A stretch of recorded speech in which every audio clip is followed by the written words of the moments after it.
আপনি কি কখনো কোনো মানুষের ওপর ভূতের ভর হওয়া দেখেছেন? কিছু বছর আগে রেডিটে একটা ছেলে এই ভিডিওটা আপলোড করে।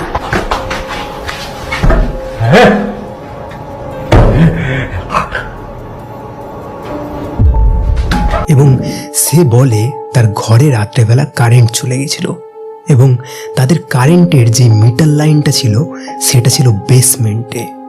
তখন সে মিটার বক্সের ওখানে চেক করতে যাওয়ার জন্য রুম থেকে বের হয়, আর যখনই রুম থেকে বের হয় তখন সে